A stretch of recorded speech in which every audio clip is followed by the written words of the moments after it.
Hey everybody, welcome back to another episode of the True Discipleship podcast. We're in a series that we've been calling How to Find a Healthy Church, and this week we're in episode 2 of that series, and we're calling it Does Your Pastor Make the Cut? We're going to be diving into some scripture that tells us what expectations we should have of our pastor, and we're going to have a conversation about, do we have our own expectations that we've developed that we place on our pastor that aren't biblical, and are there biblical expectations of a pastor that we aren't even asking of them? We're super excited for this conversation, and we're super excited that you decided to come and hang out with us again. Let's get into it.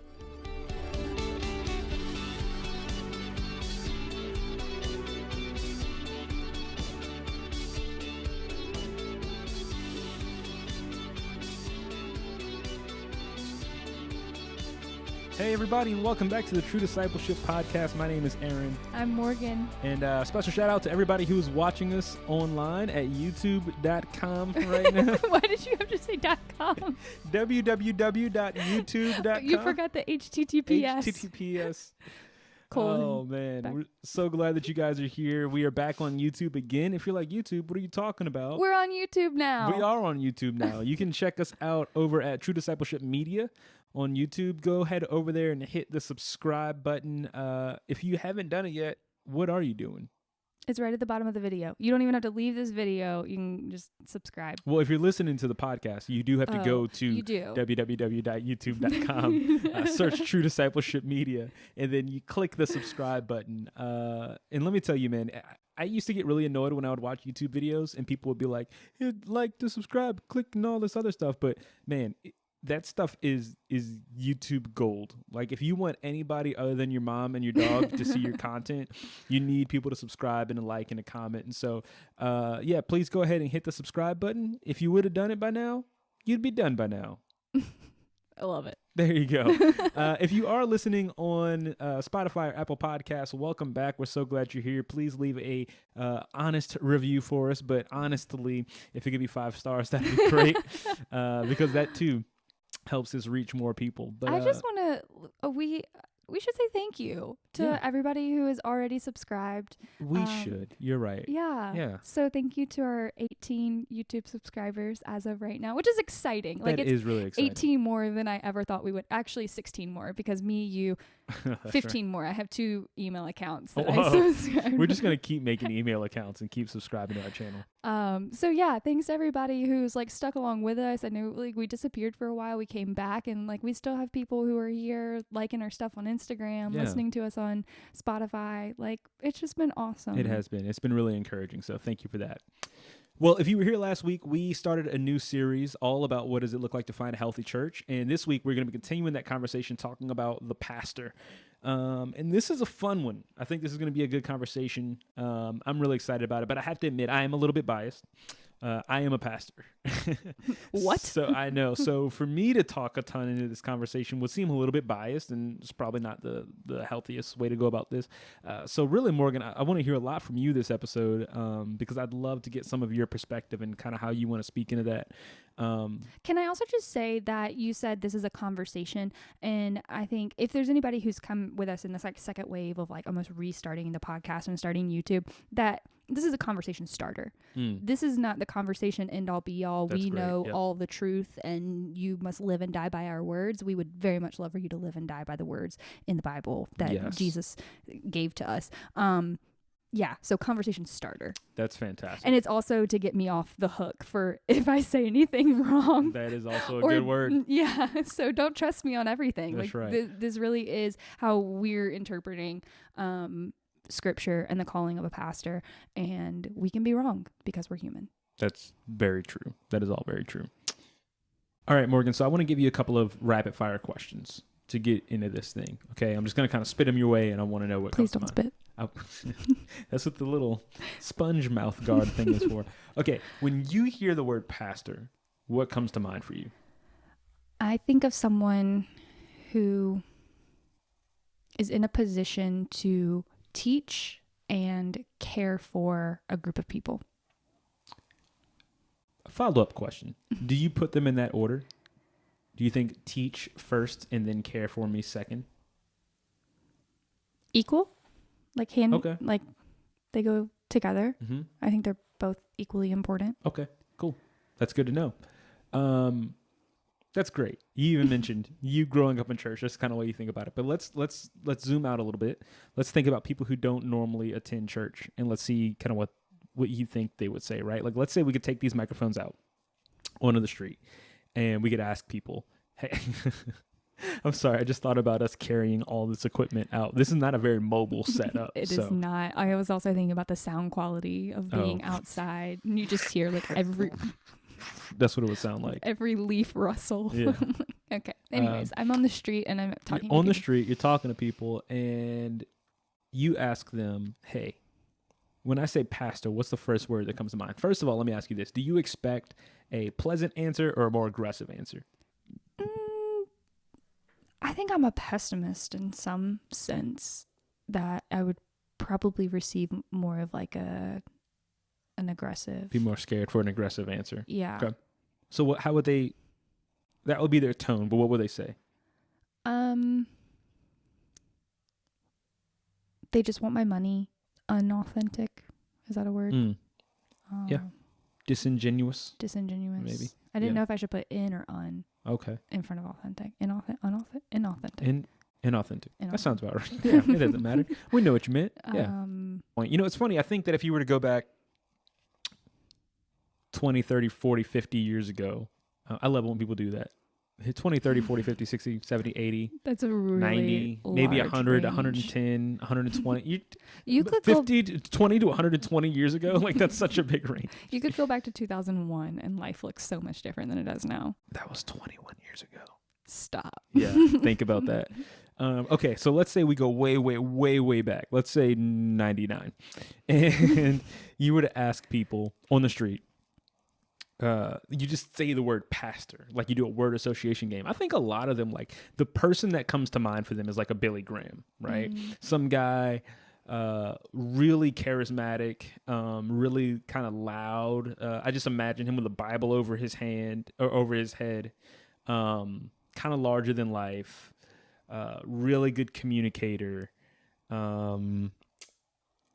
dresses old school, so 3-piece suit, you know what I mean, has the tie and all that sort of stuff, and is proclaiming the gospel, right? Maybe a slightly less aggressive version of the turn or burn message, but is definitely letting me know that there's a heaven and a hell, and I have a decision to make. But that was Billy Graham. I think if you were to go out and ask that question now, let's say you go out and ask millennials that question, probably different people are going to come to mind now, right? I mean, you have people who are, they kind of exist in the upper echelon of this like church culture, but they are not, I mean, celebrity is the word that we're talking about, right? Celebrity pastors. These are people who they're kind of a household name, even outside of Christian circles. People know who they are, right? So I would think probably maybe Stephen Furtick would fall into that category. Carl Lentz probably falls into that category. Like, he got a lot of notoriety for being like Justin Bieber's pastor. Judah Smith kind of falls into that category. I don't know, any other ones that you think of that come to mind for you off the bat? You forgot good old Joel. Joel Osteen. Yes. Joel. Yes. Okay. No, Joel's probably like the guy, right? He kind of like transcends that like late Billy Graham era to early celebrity pastor era. Like, because he's not cool. He's been around for. Can we say that? I don't think so. I think that's mean. Like, Joel Osteen would never be on Preachers and Sneakers, is what I'm saying. Could you imagine? But yeah, no, I think you're right. He's kind of like the one that's in the middle of those two. Older and younger generations all probably know who he is. I mean, what was it? Your Best Life Now is like a New York Times bestseller. Like, everybody had a copy of that book. Because for me, I would imagine if you go up to somebody on the street, not a part of church circles, and you say the word pastor to them, like you said, probably wants my money. Like, I'm thinking televangelist. I'm thinking Kenneth Copeland, Jesse Duplantis. These are the like jets. I want a jet guys. Mike Murdoch was a really big one for me growing up. I don't know if you ever saw Mike Murdoch stuff. There's that guy who tries to sell like miracle water to people. So like kind of hokey, you know what I mean? Like looking for a tax break. That's kind of the thing that we're looking for. But despite that, right? Despite if they are famous or infamous, wherever they fall on that scale, Do you think there should be such a thing as a celebrity pastor? Rapid fire answer, no. Okay. If I can explain myself, maybe. It's a good thing you got a podcast.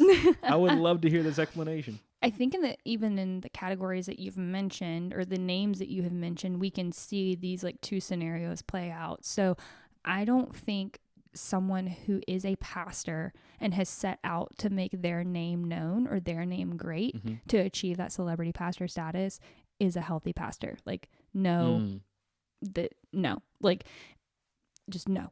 We'll stop it at that. If a pastor is set out on people knowing Jesus and having a relationship with Jesus, being a follower, like living a life of discipleship, then as a result of that happens to like become famous, I don't know how much control they have over that.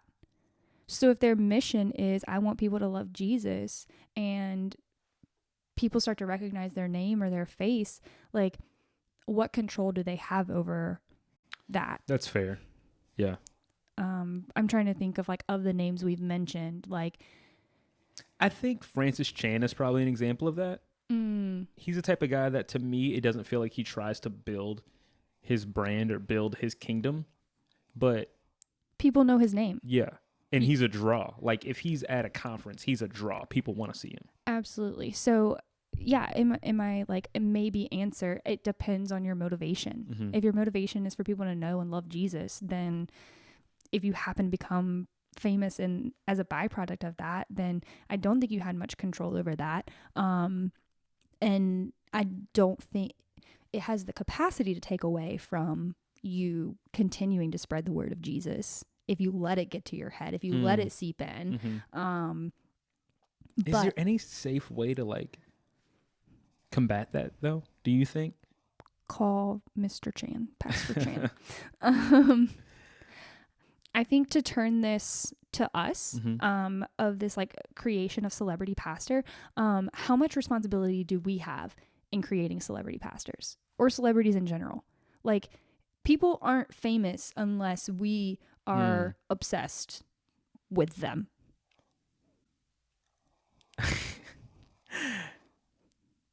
That is very true.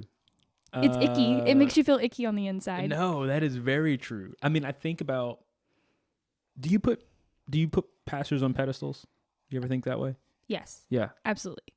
I know for me, this is going to sound really weird, but like, as someone who like works in the church world, who like is a pastor, like, I know for me, there are certain pastors who I'm like, I want to have this person's phone number in my phone one day. Like, that's just the thing. Like, I want to be friends with this person. And I don't know if my motivation is right or not, if I'm completely honest. Like, I think it'd be cool. I would love to sit around and geek out and nerd out over biblical conversation about different topics with these people. But is that totally my motivation, or do I just want to be a part of their circle or what they're doing? But I think we have a responsibility of not putting pastors on pedestals, like not creating that celebrity status. I think it's in us that we put them on pedestals. I think about, so you and I go to the Passion Conference every year, and when they release that list of, we're already signed up, and then they release the list of names, and we're like, oh my goodness, like Levi Lusko, Christine Kane, Sadie Robertson Huff, like all these people are going to be there. We're so excited to go see them. And what I think those speakers do, and what Passion does so well, is that you show up wanting to like bump into one of those speakers in the hallway, magically becoming best friends with Sadie Robertson Huff. Hypothetically speaking. Nothing, something you've dreamed about. I've totally imagined us running into each other at the Passion Conference multiple times. Like, she's just one of those people you just want to be friends with. But like, here I am creating a pedestal. Like, she's so pretty, and she like wears really nice clothes, and look how happy her family is. And I've like, look at all of these like additional levels. Sounds like a celebrity to me. Sounds like a celebrity. Sounds like someone I want to be friends with. So like, we do it. We put people on this pedestal, and I'm like, I'm going to Passion so that I can be friends with Sadie, or like I can hear her speak. And the great thing that she does, that all the other speakers from Passion do, and Passion as like a movement does, is we walk away every year like, dang, I need Jesus. Yeah. I want to grow in my relationship with Jesus. I came for fill in the blank. I left knowing a greater need for Jesus. And I think that's the thing. I think that is like the crux of the conversation. What it does boil down to, though, is when I listen to this person, when I see this person, when I read their books, when I do any of that stuff, does it make me fall more in love with Jesus? Or does it make me fall more in love with them? And I think that is the key, right? And then usually you can tell from their presentation which one is more important to them. You know, if we were to look back to last week's episode about church hopping and all that stuff, like people do get attracted to certain styles of teaching and certain communicators. And like even at churches with multiple speakers, people have their favorites, right? Let's just call a spade a spade. You're my favorite speaker at our church. Oh, thanks. Don't tell the others. So what ends up happening is there are pedestals that exist, whether we want them to or not. The question is who gets the bigger one? You or Jesus? That's the question, right? And so that's what we're going to be talking about today. We're going to kind of we've gotten a little off kilter, but we're going to focus it back in. We're going to stop just sharing our opinion and our thoughts. We're going to look at what the Bible says the qualifications for a pastor should be, because we listed all these people who we really enjoy and who we like listening to and seeing and all this other stuff. But how often do we think, is this person qualified to do what they're doing? Do they meet the biblical qualifications? We're going to talk about that, and then we're going to get into, well, how do we prevent pastor worship? Probably the most accurate praise for it. Yeah. How do we prevent pastor worship? Let's talk about it.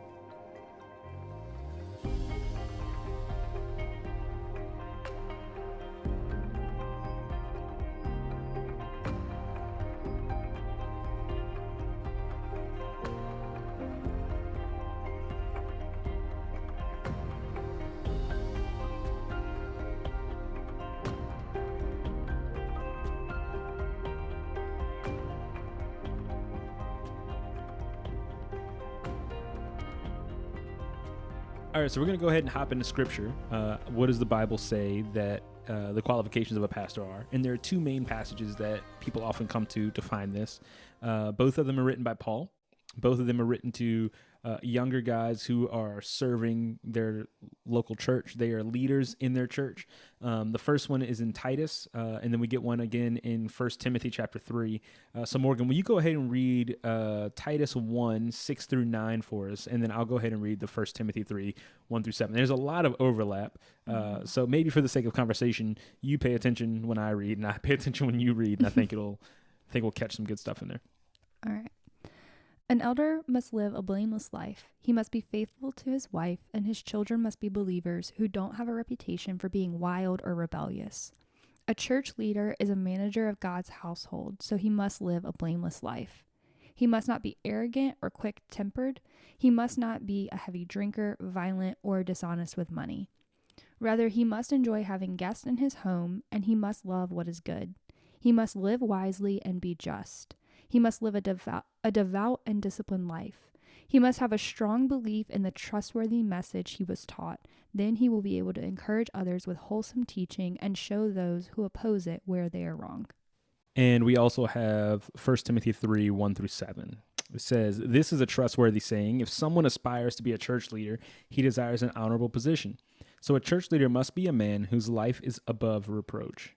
He must be faithful to his wife. He must exercise self-control, live wisely, and have a good reputation. He must enjoy having guests in his home, and he must be able to teach. He must not be a heavy drinker or be violent. He must be gentle, not quarrelsome, and not love money. He must manage his own family well, having children who respect and obey him. For if a man cannot manage his own household, how can he take care of God's church? A church leader must be a new believer. Must not be a new believer because he might become proud, and the devil would cause him to fall. Also, people outside the church must speak well of him so that he will not be disgraced and fall into the devil's trap." Really quick, as we talk about the idea of celebrity pastors and stuff, I think at the end there in verse 6 really, really stands out, right? A church leader must not be a new believer because he might become proud and the devil will cause him to fall. So I think the big thing with celebrity culture is like being known in and of itself is not a bad thing, but it's when that level of pride wells up inside of you to where you think, man, I'm so great. I'm so good. People, like, anywhere I go, I draw a crowd. We are growing faster than any other church has grown, yada, yada, yada. Oh, by the grace of God, right? We always have to throw that in there so that it makes it seem like, So it's oh, no, biblical. I'm really humble, you know. By the grace of God, we did this and this and this and that because we work really hard, but by the grace of God, it got done. So, yeah, I just think that's really interesting. But is there anything in there that stands out to you? I'm pretty sure I knew this was in the Titus passage, but I think now with like the phase of life that we're in / will be entering soon, it feels like it hits more close to home. Potentially entering into soon. You made it sound like we are not making any announcements. No. This is going to be the part about children, but no, there is no current plan for children. But I just want to make sure that you're still going to be qualified to be a pastor once we have children. And that is where he says that his children must be believers who don't have a reputation for being wild or rebellious. And I'm like, oh no, Aaron's not going to be able to be a pastor anymore. You think we're going to have wild, rebellious kids? I don't know. It's like you don't know. Who was it from the Old Testament? I forgot who it was, but they were like, he was a wild donkey of a man. That's how they described him when he was born. I can't remember who that was, but yeah, it's gonna be our kid. No, that is super interesting, right? Because I think PKs have like such a reputation. Pastor kids. Yes. We can't use abbreviations. Sorry. I think a lot of people know what that means. But yeah, I think like pastors' kids definitely have a reputation of being like the most rambunctious and most rowdy ones and all that other stuff. So that's interesting that is in there, right? What do you say to that? Like, how do you think about that process? That should it be in there? Is it too harsh of a qualification to have? Is it? No, because I mean, he later goes on in this passage and the other one that says, like, if he can't manage his family well, then how will he manage is probably not a good term, but like, if he's not pastoring his children and his family well, then how will he then pastor a church? Yeah. So I think it's like. So do you think like an elder board has grounds if a pastor has kids who's misbehaving? Like the pastor drops their kids off at children's ministry every week and that kid's in there starting fights. Can the elder board say, hey, listen, your kids are out of control, man. We got to hit the bricks. Is that only for like teaching pastors? I don't know, sir. For any pastor. Like, I mean, there's no, in here it's talking about elders and overseers and deacons. There are some people that would be disqualified. I can't say that. I have met. It's pastors' kids. The way it is, man. They're around the building 4 days out of 40 days. 4 days out of 7 every week, and then they show up and like, I don't want to be here for the third service, and then they start fires in the corner or something like that. I don't know, but yeah, I mean that's so. This is what I'm getting at, and this is the reason why I think it's so important for us to have this conversation, right? We look at today's culture and we look at kind of these black and white cases that come up all the time of pastors who are fired, let go of their positions for numerous reasons, right? But you haven't seen anybody in the news lately like this pastor let go because his child burnt down the church. Exactly, right? Well, you don't. Well, okay. Well, think about this one, for example, right? In here, there's a spot that says he must enjoy having people over in his home. Okay. Another translation puts it hospitable, which I would say are maybe two different things. Like, I think you can be hospitable without having people in your home. I think that I had somebody describe it to me one time as like being hospitable is making someone feel at home wherever you are, right? You know, there are all sorts of situations, right? Some pastors are part-time pastors on staff and they don't live, you know, in their own place. Maybe they room with somebody and so they can't have people over. So that doesn't disqualify them. But the question becomes like, are you hospitable wherever you are, right? So I say all that. I heard this story one time. I'm not going to list names because this is a secondhand story that I heard. I don't know if it's accurate or not. But there was a pastor who is a quote-unquote celebrity pastor who was flying to go and speak at some conference. And he goes to get into his like rental car that was like, you know, set up for him to bring him to the venue or whatever. And before he gets in, whoever travels with him gets into the car first and says to the driver, hey, listen, so-and-so's about to get in the car. If you do ever refer to them, you refer to them as Pastor this. But don't ask any personal questions. Like if you can avoid speaking to him unless being spoken to, And I remember hearing that, and I'm like, that does not sound hospitable at all, right?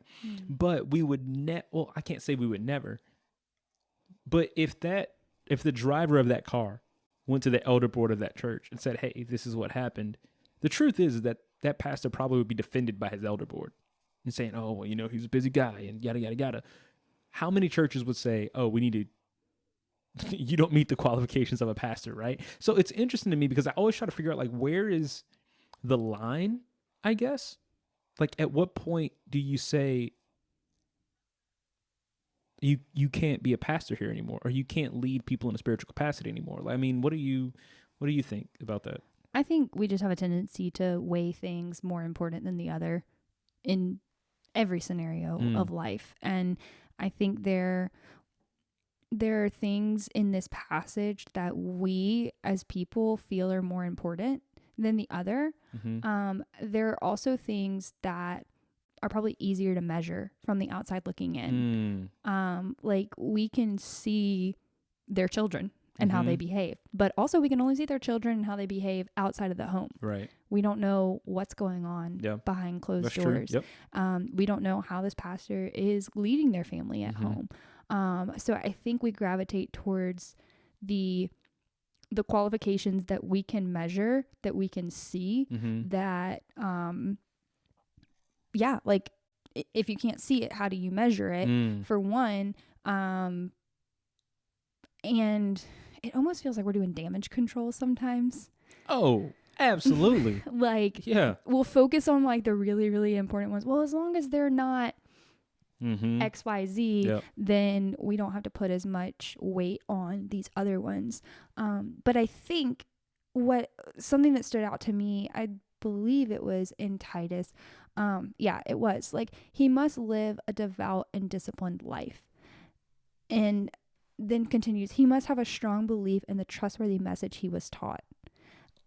I think if God has called you to be a pastor, he's given you that gift of being a pastor. I'm not saying everything in this list is going to come naturally. Like, hey, you've called to be a pastor, you're automatically going to be hospitable and want to have people over at your house every single night. But I think in that devout and disciplined life and that strong belief and the trustworthy message, like, if you're living into, God has gifted me these things and I trust that message, and I am disciplined and devout, then we're going to see all these things. That's really good. I think you're hitting into something key there. I think all of these things, if we're not careful, these will all become cosmetic. But they're not cosmetic. No, it's your heart. These are all integrity and character-based things, right? So, I mean, let's just walk through which one am I? I'm in the 1 Timothy passage, right? Let's just walk through that really quick. He must have a life that's above reproach. Okay. He must be faithful to his wife. This is not a behavioral thing. It is behavioral. It manifests itself in a behavioral way, but really it shows a lot about what's this next thing. He must exercise self-control and live wisely and have a good reputation, right? So these aren't just like, oh, people have to think so-and-so is holier than thou. No, these are like heart issues that actually have to be worked out. He must enjoy having... Check that out. It doesn't just say he has to have people in his home. It says he must enjoy having people having guests in his home. And he must be able to teach. So, as far as the enjoy having guests part, there's a part of you that has to find pleasure in serving other people.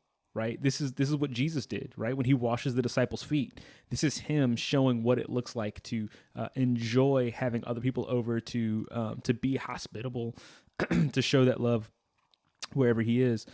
He must be able to teach. And that's one that, a lot of people say, oh, teaching is a skill that can be taught. I think to a degree it can, the same way that public speaking can be taught to someone. However, I do think that teaching is a gift. I mean, we see that listed in the list of gifts that Paul writes earlier on, that it is something that is gifted to you by the Holy Spirit. He must not be a heavy drinker or be violent. Again, these are anger issues, self-control issues, right? So this isn't all cosmetic. And I think the problem is that our judge on if the pastor will make the cut or not is 9 times out of 10 cosmetic. Almost literally, right? Do they look the part? You know, a lot of people are obsessed with finding like the hip, young looking pastor that's, you know, oh yeah, I could see myself hanging out with this person on the weekends, or, oh, I don't want to listen to that old guy because what does he have to tell me? Like, relatable. Yeah. Like, yeah, he should be relatable in the sense that he's human.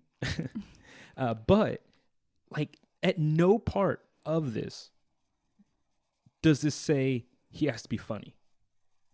At no part of this does it say he has to have an amazing story to open every sermon with, right? Like, it's none of that. These are all cosmetic things that we have put to the forefront. And this is what causes us to put people on a pedestal, because we say, oh, well, they look the part. Or maybe they don't match the mold of what I thought of. This guy doesn't look like a Billy Graham, who I hated. He looks like a Kanye, who I really enjoy, right? So these are two different juxtapositions. And so we make this idea so cosmetic that we don't even use proper judgment anymore. And so now what we're getting into is what does God say? Even in looking at David, it says that man looks at the outward appearance, but God looks at the heart. How much are we in a position to place the hearts of our pastors and our church leaders under the microscope? And I'll admit, you're right, some contexts are maybe too big to do that. Some people are really good at putting up a front. Yeah. Some pastors are going to seem really, really good when you hang out with them, but then when you get behind closed doors, they're an entirely different person, right? But I do think that these are things that have to be considered. What always blows my mind is like when a pastor has a fall from grace, the number of people who are around them who say, oh yeah, I saw that coming. It's like, well, why didn't you say something? Or why was this person allowed to stay they're clearly not living a life above reproach. And so please hear me when I say this. Like I said, as someone who is a part of, you know, leadership in a church context, this is not by any means pointing a finger at anybody or saying, oh, well, so-and-so should have been better or whatever. Like, listen, I understand I am a fall from grace just away from anybody else, right? Like, that sentence didn't make any sense, but everybody knows what I meant. Like, you are just as capable of making mistakes as every other person that's a part of the church. Yes, but there's a devoutness and there's a discipline and there's a wholehearted, sold-out commitment to the faith that Paul is writing about here that has to be present in my life. There has to be a level of integrity and character on my part that says I am choosing to live wholeheartedly after the things that God does or has called me to. And so I think what Paul is saying here is that because you can't see that stuff, these are the ways they're going to be manifested. Mm-hmm. And then he kind of lists these out in these passages. Yeah.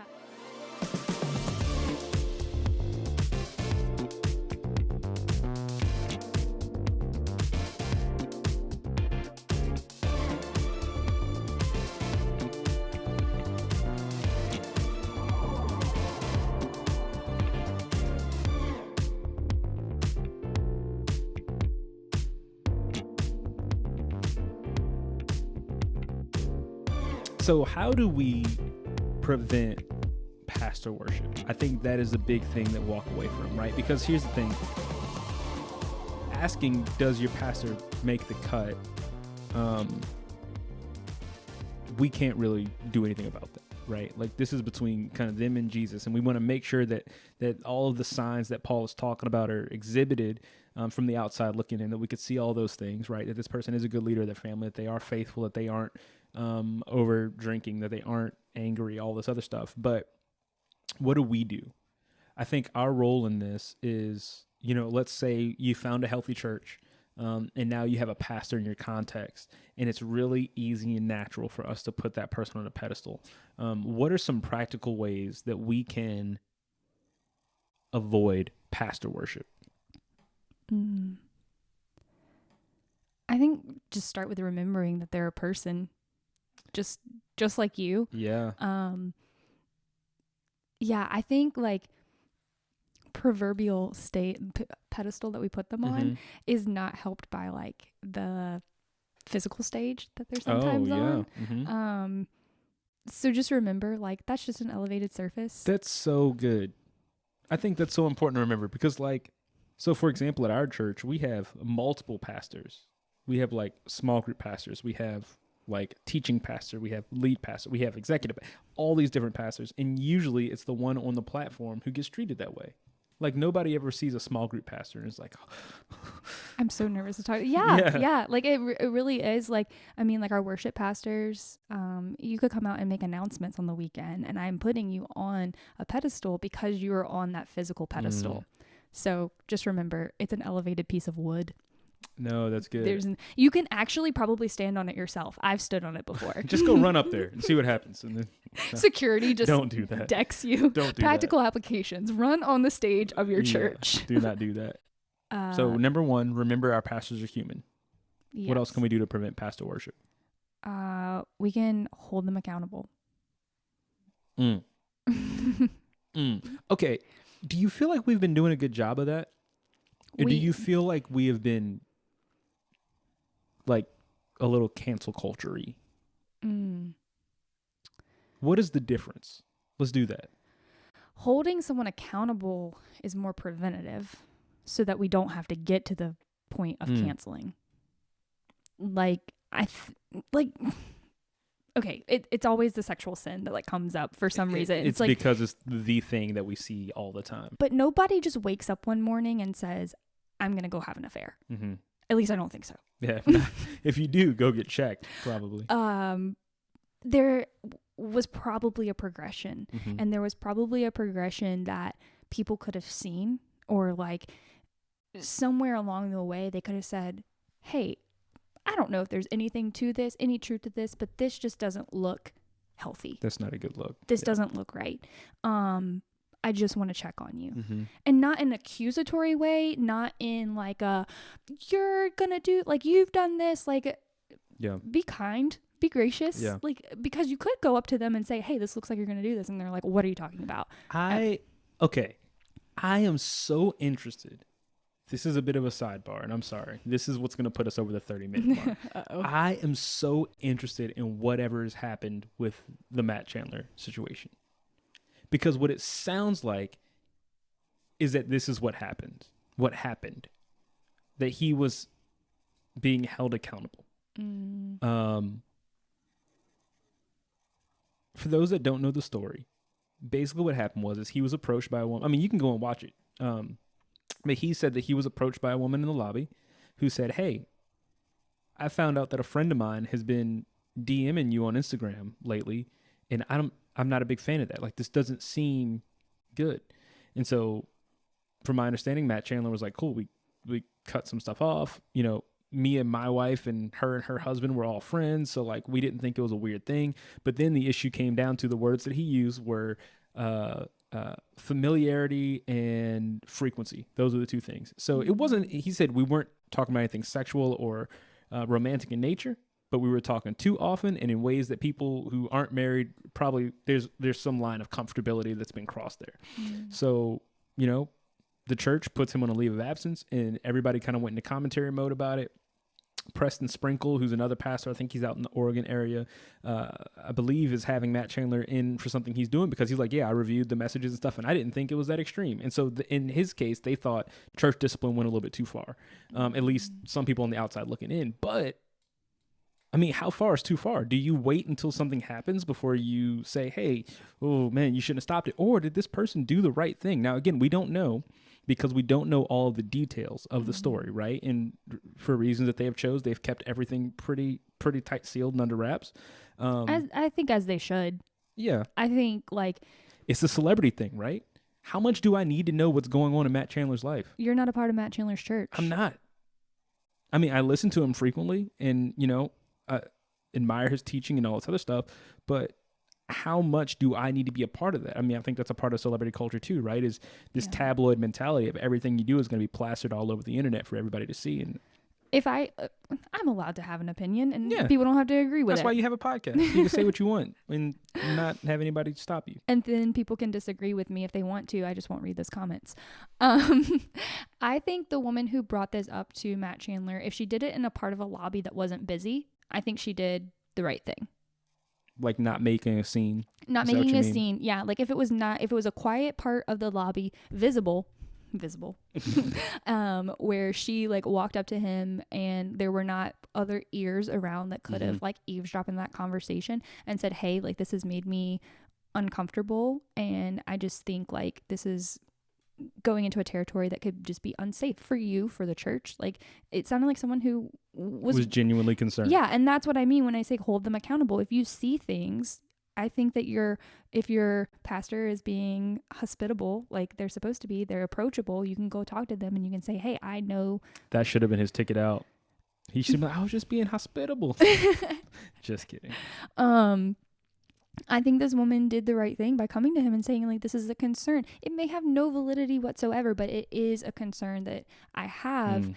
Where I think it got out of control, and like, again, we can't comment on like the context of other people's churches. We don't know how they operate, but like, I don't think they needed to bring it to the congregation until it was investigated. Well, from my understanding, it was. Okay. Yeah. And they still brought it to the congregation. Yeah, because like elders had made the decision by this point. From my understanding, it was like a 2-month long process before he stood on stage and said. Then maybe this is the model. Like if the elders reviewed everything, which I think they should do in private before they bring it to the congregation, they evaluate it. They decide, yes, this is inappropriate. No, it's not. If it's not inappropriate, then we just put those files in the file cabinet. Easy breezy lemon squeezy. But they decided in the little flow chart that yes, this is inappropriate. And then Matt Chandler, who I applaud him for like getting up in front of his congregation in person and saying, hey, I did something wrong. Difficult, lemon, difficult. Yeah, not easy peasy lemon squeezy anymore. Like he was humble enough to like get up in front of his congregation and admit that he did something wrong, which like is something that I don't think we see a lot. Well, I think too is now this is just us talking. One of the big pieces of pushback that came out of his announcement was that he never said, I'm sorry. But I do think what he said and what he communicated well was, I don't know if he didn't say this explicitly, but from what I understood from the way he communicated it was, hey, I don't know if I agree with the elders' decision on this, but I'm going to take some time away and think about it. Yeah. So, he doesn't lash out with bitterness. He doesn't put out any resentment or anything like that. He's just like, hey, I didn't think this was a problem. Obviously, someone thinks otherwise. I'm going to go spend some time with Jesus and figure this out. Yeah. And that seems, what else can you do? I mean, as a pastor, you're submitted to the authority of the elders. Yeah. So I don't know. I think this is a good example of holding your pastor accountable, your pastor having the humility to say, I am going to step away and I'm going to go spend time with Jesus. Like, what more could you ask for in a pastor who wants to go spend time with Jesus and recoup from this? And my prayer is that he gets to come back and continue to do the ministry that he's the work that he's been doing. Because I think he's done an incredible job. So the work is always redemption. That's always what we're moving towards. We want to see a person restored, and we want to see them living the type of life that God has designed them to live. But I just think this I think it's being like picked apart by a lot of people because we haven't seen this side of the scenario. It's always extreme measure. It's always been like the person got to the really bad the breaking point, and then we have to deal with that. This was like, oh, we are doing the practical application that Morgan was talking about. We're holding our pastor accountable, and now this is what's happening. But do they have a precedent? Like, have they seen it happen? We are gonna have to do an episode on church discipline at some point. Yeah, because this practical application has turned into... And we're going to have to bring some people in who are smarter than us to have this conversation with. We'll call Matt Chandler. It gets really interesting. He's like, boy, let me tell you. No, okay. More practical application. Last thing.